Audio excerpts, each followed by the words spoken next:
Are we ready for the show, ladies and gentlemen? Now that was the Kabaka's issue. Let me bring my issue. I'm coming on stage, ladies and gentlemen. I'm introducing myself, and when I come here, I want you to welcome me like the Americans do. Salute. You know, you can stand and salute. You can and of course you can raise up in case you, you know. Women, you can do the needful in case your bra is so close. You can Let's get it started. Ladies and gentlemen, without any further ado, put your hands together for your host tonight. Introducing Ssebakigye.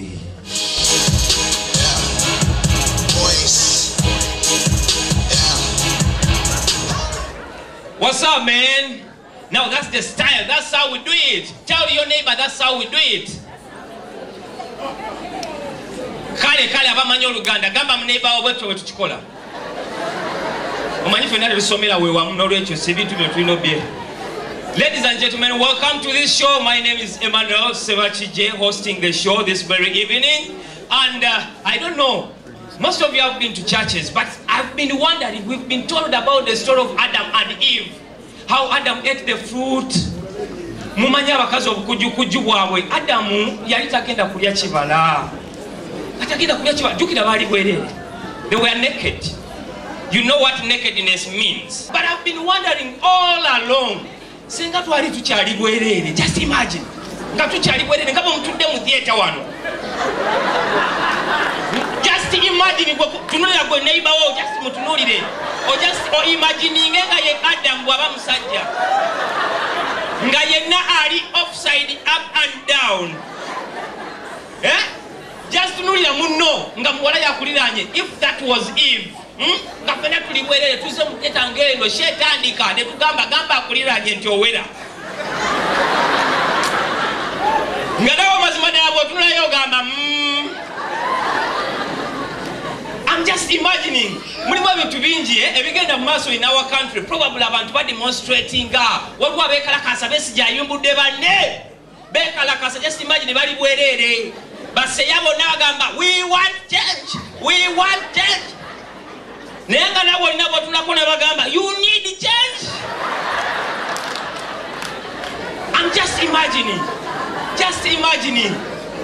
Mugenze ku introduction abako batudde wali. Bali sitade bonna. Abako tusanisa obalaba kale taata.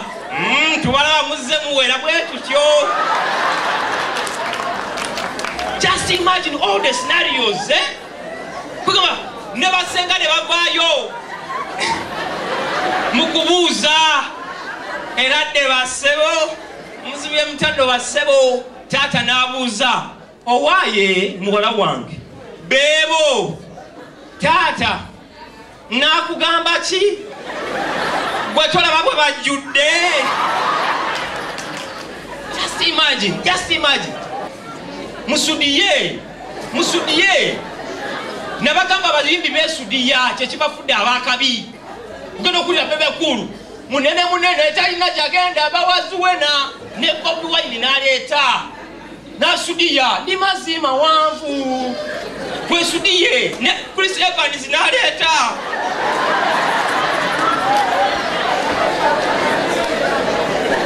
koronda nze kontwala. So tukikolenga bayimbi twesudiye tonight. Njagala okulisaayo whoever went for the Kabaka's birthday run banaye mukulikeeyo mwebala okwagira Kabaka. Ekirwadde kya fistula nze nali sikitegeera nnyo. Actually the first time I heard the word fistula I thought it was a Muslim name. Seriously.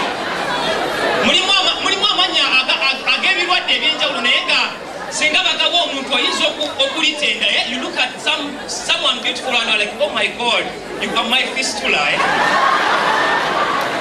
Okay, siganye kiyinza okuba nti kirwadde si kirungi nnyo but erinnya lyakyo liri so nice. Erinnya liri so nice. Omuntu ayinza n'okubuuza Katonda kikonoonywa fistula juice. There is a way it sounds. It's so nice. Actually, me I believe, this is what I believe. Amanya agasinga getutume ebintu ne to bibiji wasa erinnya n'oligira nnyo nerabika ng'ebbi naye amwandali omuntu ayinza okwayo nafuna akanzaali ke mulaba agobuuza ali kubukedde omuntu nafuna akanzaali ke n'akayita enziku curry powder